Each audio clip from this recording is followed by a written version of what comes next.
Welcome to What Dwells Beneath, the podcast where we plunge into the dark, chasing stories that make your skin crawl and your locks feel like paper. I'm your host, Percival, joined by my producer, Neku, and our research assistant, Cryptid. If you're new, we're all about true crime and paranormal tales that cling to you like cold sweat. Stories that make you question what's real when the world goes quiet. Tonight, we're not hiking through haunted forests or exploring the evil, twisted mind of some psychopath. We're staying right here, in your bedroom, where the scariest things happen when you can't move, you can't scream, and something's watching from the darkness. We're diving into sleep paralysis, that nightmare that pins you down and summons a shadow to life. Is it just your brain playing tricks, a demon clawing through the dark, or something we're not meant to meet? Grab your headphones, pull the covers tight, and don't look behind you. This one's more than just research for me. This is something I personally experienced. Sleep paralysis has haunted my nights for years.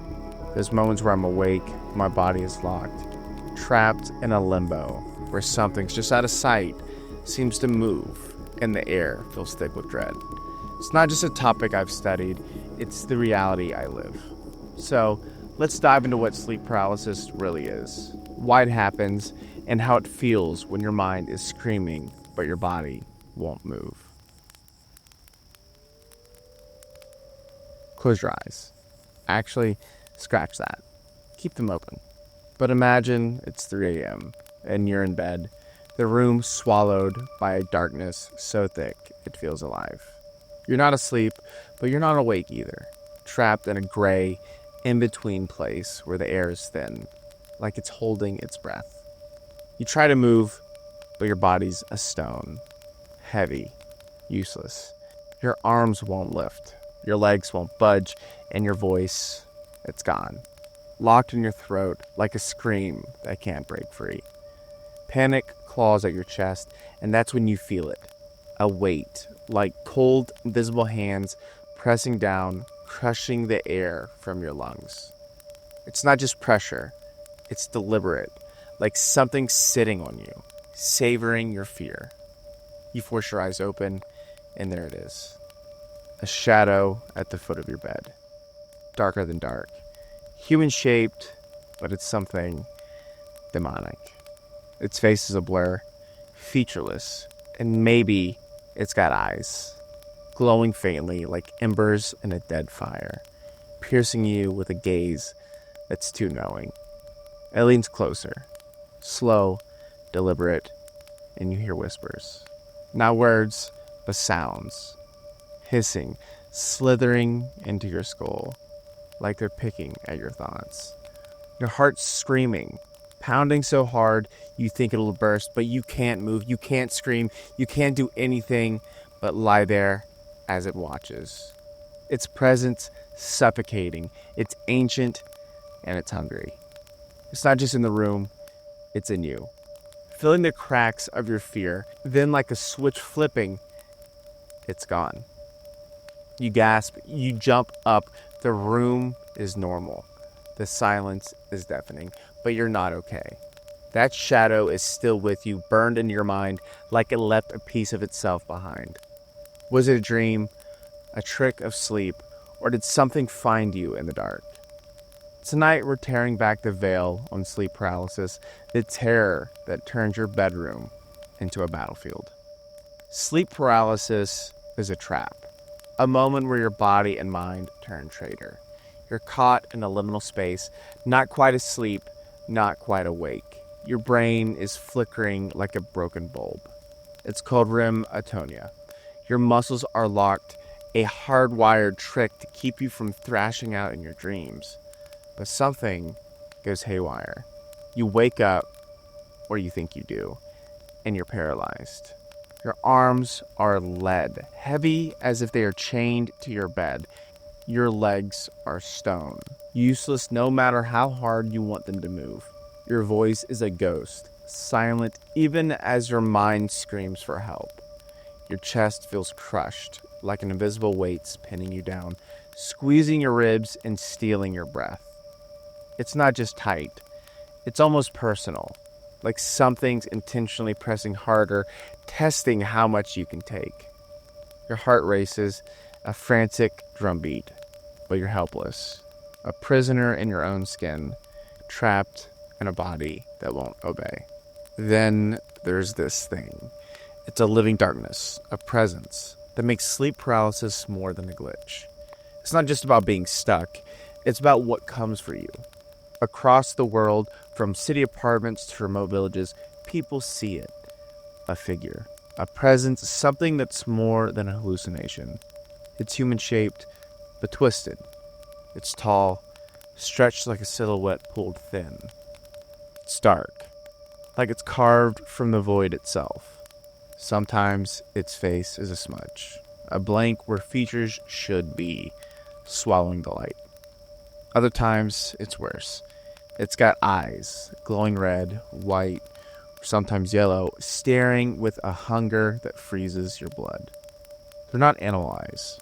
They're knowing, like they see every fear you've ever buried. The figure might sit on your chest. Its weight is the source of a crushing pressure. Its form indistinct, but heavy, like it's pulling the air from the room, from your lungs. It might crouch at your bedside, motionless, or sometimes loom in the corner, a dark stain that grows as you watch. Some hear it whisper, gibberish, names, or worse, things that are personal, like it's rifled through your soul. You're mine, it might hiss, or I've always been here. Others sometimes hear footsteps, slow, deliberate, circling around the bed, creaking the floorboards in a room you know is empty. There's buzzing, too, like static in your skull or a hum that vibrates your bones. Some feel its touch, cold fingers brushed across your arm, a claw tracing your spine, or a hand pressing your throat, just shy of choking. This creature, because that's what it feels like, isn't just a dream. It's alive, or it at least acts like it, moving with a purpose, feeding on your panic. Witnesses, thousands, maybe millions, describe the same dread, a primal terror that's more than nerves. It's like the shadow knows you're awake, knows you're helpless, and it's here for that exact moment, savoring the edge of your fear. Online forums like Reddit's Sleep Paralysis are flooded with stories all echoing the same traits. Paralysis, pressure, a figure that's too real, too present. Scientists call it hypnagogic hallucinations, a glitch in your REM sleep where your brain paints nightmares over reality. But when you're lying there, heart pounding, staring into those glowing red eyes, it's no glitch. It's a nightmare given flesh, a shadow that knows your name. Some say it lingers even after you're awake, a chill in the room, a weight in your mind. Others swear they've seen it again, but not just in their sleep, but in mirrors, corners, the edge of their vision. What would you do if you woke up to that shadow? Would you fight, pray, or just wait for it to leave? Now, let's look into the history. Sleep paralysis isn't some modern quirk. It's been haunting us for as long as we've dared to sleep. Long before science slapped a label on it, people saw that shadow, and they gave it names, stories, and faces that still chill us. In Newfoundland, they call it the Old Hag, a withered crone who'd slip into the bedrooms under moonlight, her presence announced by a creak of the floorboards. Fishermen swore she'd climb through an open window, her eyes hollow pits, her breath sour as rotting fish, sitting on your chest with bony fingers that pinned you like iron. She'd steal your strength, they'd say, leeching your life until dawn broke her spell. In medieval Europe, it was the incubus or a succubus, demons who would perch on sleepers' chests, their forms shifting. Beautiful one moment, monstrous the next. Monks and nuns scribbled accounts of waking to a crushing weight, their prayers stifled as a dark figure watched, its whispers tempting or damning. Villagers blamed witches, claiming they'd seen spirits to curse the unwary, paralyzing them under starless skies. Their magic, a chain no blade can cut. In Japan, it's called the kanashibari, the metal binding, a spirit or ghost that binds you in sleep.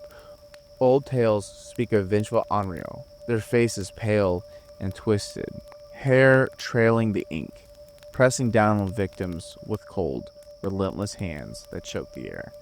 They're ghosts of the wronged, seeking revenge, their weight a punishment for your sins you didn't know you carried. In China, they call it the Giya, the ghost pressing, where spirits of the dead climb to the beds, and their forms skeletal or shrouded, their weight a warning of unsettled debts or forgotten ancestors. In Ireland, they have the Cashmere. It was a night hag who'd ride your chest, her cackle echoing in your ears. Every culture saw the same thing: paralysis, a crushing weight, a figure that's not quite human, not quite anything. Healers and shamans had answers: curses, angry spirits, or gods testing your soul. They did everything. They burned herbs, chanted prayers, carved charms to hang above the beds, or sprinkled salt to bar the shadow's path. Others saw it as divine wrath, a sign you'd strayed far from the light, and your soul lay bare for judgment. Early doctors noticed it too, long before microscopes or brain scans. In ancient Greece, physicians called it nightmare, from Old English mara, meaning crusher, blaming bad air, spoiled food, or spirits slipping through cracks in the world. In the Middle Ages, scholars like Thomas Aquinas debated whether demons could evade sleep, their texts mixing theology with terror. Even in the Renaissance, doctors prescribed sleep oppression, noting patients who woke gasping, swearing a presence had pinned them down. The consistency in all this is what gets me. From candlelit villages to desert temples, people felt the same dread, saw the same creature. It's like this shadow has always been in your room, waiting for you to close your eyes, to slip in that in-between place where it can find you. Are these just stories, nightmares spun into demons, or did our ancestors know something we've buried? What do you think? Were they facing the same shadow you might meet tonight? These entities share a chilling blueprint. They strike in the dark, they paralyze, they terrify. They're tied to liminal spaces, bedrooms, thresholds, the edge of sleep, where we're most vulnerable, where the veil between worlds thins. Why do cultures, oceans apart, see this shadow? Is it our brains hardwired to paint fear in the same strokes, a universal nightmare dressed up in local ghosts, or something real, something that haunts us when we're defenseless, slipping through the cracks we can't see? Let's ground this into a story that'll make you rethink bedtime. I dug into Reddit's sleep paralysis forum and found a post from 2020 by a user we'll call Sarah. I want to be careful here and not include her username. I did reach out and ask for permission to use it on the podcast. However, no one has responded to the Reddit post in over 2 years. It's the kind of encounter that sticks. Like a shadow you can't outrun. The kind that makes you sleep with the light on and a prayer in your pocket. Sarah's in her small Oregon apartment, alone, the kind of place where the walls creak and the silence feels too loud. She's been stressed. Work is piling up, barely sleeping, and she finally drifts off around 1 a.m. The room is lit only by a sliver of moonlight slicing through the blinds. She wakes, or she thinks she does, to a room that's wrong. It's too still, it's too heavy, like the air's turned to glass, pressing against her skin. She tries to move, but her body's locked, arms pinned to the mattress. Legs are useless, like they are stitched to the bed. Her chest feels crushed, not just tight, but squeezed, like there's a boulder sitting on her ribs, or worse, like hands are pushing, deliberate, alive. Her breath's shallow, ragged, Each inhale is a fight. Panic floods her, but she can't scream. She can't even whimper. Her voice is a prisoner in her own throat. That's when she sees it, a shadow at the edge of her bed. Darker than the room, human-shaped but wrong. It's tall, stretched like it's been pulled thin by this unseen force. Its face is a void. There's no nose, no mouth, just a smudge where features should be. But she swears there are eyes. Glowing faintly, white, unblinking, staring right through her like they're peeling back her thoughts. The thing leans closer, slow, deliberate, and Sarah hears whispers. Not words, but a low, hissing chatter, like static mixed with voices. Crawling into her head, burrowing deep. It's saying her name, she thinks, or something close. A twisted version, wrong, intimate, like it's been in her room before, watching her sleep. The air gets colder, it's sharp, like a winter night, and the weight on her chest grows heavier, pressing her deeper into the bed, her ribs aching under the strain. She feels something. A touch, like icy fingers brushing her arm, slow, deliberate, tracing her skin like it's mapping her fear. The shadow shifts, now crouching over her, its head inches from her. Those glowing eyes filling her vision, unyielding, looking hungry. The whispers grow louder, sharper like they're inside her skull. Not just sounds, but thoughts, telling her to stay, to give in. Her mind screaming, begging to move, to wake up, but she's trapped, drowned in dread, so thick it's like liquid. She tries to focus, to pray, to count, anything to break free, but the shadow is there, relentless. Its presence, a weight not just on her chest, but on her soul. She thinks of her mom, her dog, anything to anchor her, but the whispers drown it out, promising it'll be back. Then, like a cord snapping, it's gone. Sarah gasps, bolts upright. The room is normal. The moonlight is soft. The air is warm again. But her arm's cold where it touched her. A lingering chill that doesn't fade, and her heart is pounding like a war drum. She fumbles for the lamp. She finds it and she turns it on. The light is harsh, it's bright, but it's useless against the memory. She checks the clock. Only minutes have passed, but it felt like hours, like she was somewhere else. She posted on Reddit, desperate for answers, saying she hasn't slept right since. She keeps the lamp on now, checks the locks twice, and sleeps with a knife under her pillow. But the feeling lingers, that it's waiting, watching, ready to slip back when her guard's down. The sleep paralysis community rallied around her, all saying, this is textbook sleep paralysis. The shadow, the whisper, the touch. Some share tips, focusing on your toes, willing them to break free. But others warned her, saying it's not just a dream, that this being knows her now. Sarah's last update said she moved, left the apartment, but the shadow is still in her dreams. A silhouette at the edge of sleep. Was it in her brain, spinning a nightmare from stress? Or did something find her in the half-dream world, something that's always been there? Got a story like Sarah's? I know I do. This is something I personally experience. Sleep paralysis has been part of my life since I was about 12 years old, and that's followed me into adulthood. My dad deals with it too, like some unsettling family heirloom. I've had countless episodes, I even had one just the other day, but there's one in particular that still claws at my mind. One that feels like it reached beyond a bad dream into something else. It was in the middle of the night. My eyes snapped open, but my body, it was locked.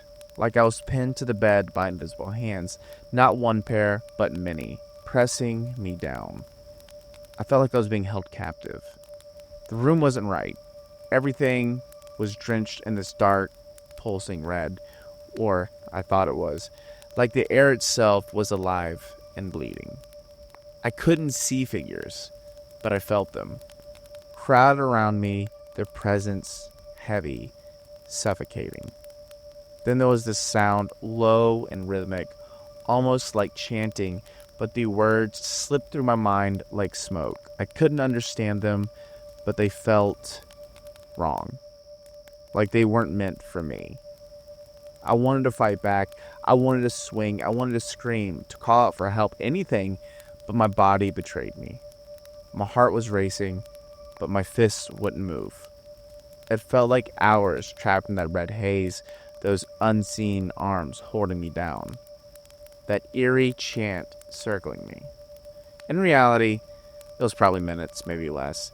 Then, like a switch flipped, the pressure vanished. I shot up in bed, gasping. The room was back to normal, and that awful red darkness was gone. The air was silent. I checked my phone, and it was 3 a.m. I didn't even try to go back to sleep. I stumbled into the kitchen, made a cup of coffee, and sat there, wide awake, because there was no way I was letting my guard down again that night. That's what sleep paralysis is for me. Not just a frozen body, but a glimpse into something that feels real, too heavy to just be my brain playing tricks. It left me wondering what's really going on in those moments when the world feels wrong. So what is sleep paralysis?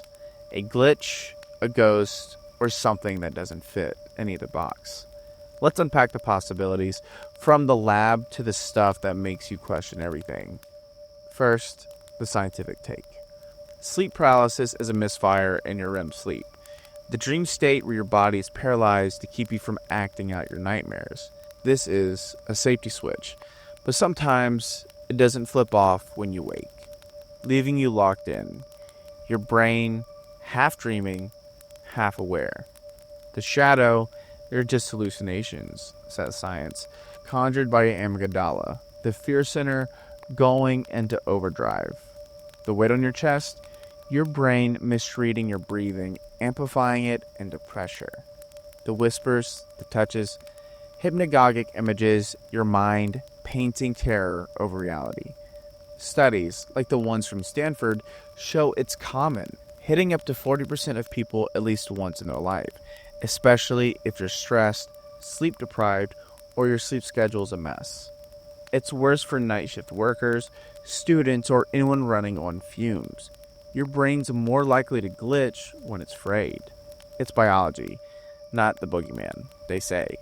And you can manage it. Sleep on your side, keep a routine, chill on the caffeine, case closed. But culture begs to differ, and it's hard to ignore. From the old hag to the Hat Man, which we will get into in a future episode, people have always seen demons, spirits, curses, not just random dreams, but entities. In New Finland, elders swore the hag was a witch's spell sent to punish the sinful. Her weight a hex you couldn't break. In Japan, they believe it's a ghost, maybe an ancestor, maybe a stranger, binding you to teach respect. In medieval Europe, priests blamed the incubi and the succubi, demonic seducers out to damn your soul. Their whispers allure to sin. There aren't just stories, they're frameworks, ways to make sense of a terror that feels too real. Some cultures still fight back with rituals, salt at the door in China, amulets in Persia, prayers in Brazil. In Nigeria, healers burn sage and also chant to banish the spirit. Are they wrong, or do they see something science hasn't caught? Then there's the paranormal edge, the one that keeps you up, staring at the ceiling. What if the shadows aren't hallucinations, but something real? Something that slips in when you're caught between worlds. Witnesses like Sarah describe intelligence, purpose, like the thing knows you're there, knowing your fear and feeds on it. Paranormal researchers like John Keel argue that these entities, calling them demons, astral travelers, or, sometimes worse, thrive in liminal space, like the edge of sleep where the veil's thin.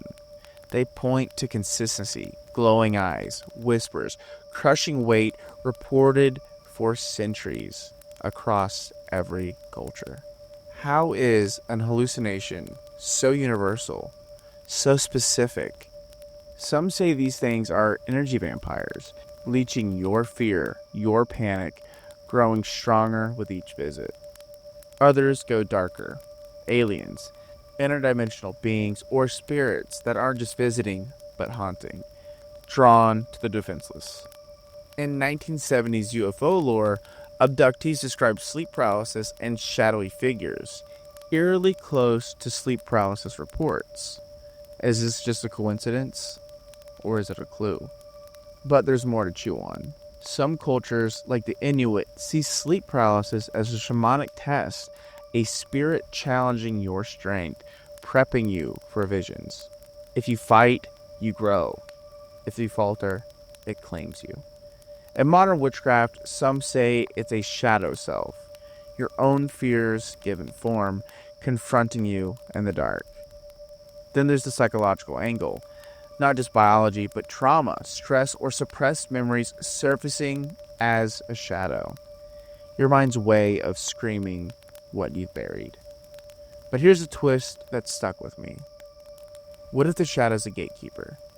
Guarding the edge of sleep, testing us, or worse, it's marking us.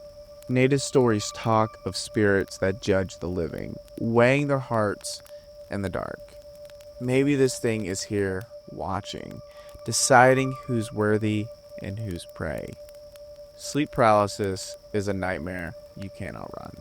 A shadow that finds you when you're most vulnerable, turning your bedroom into a battleground.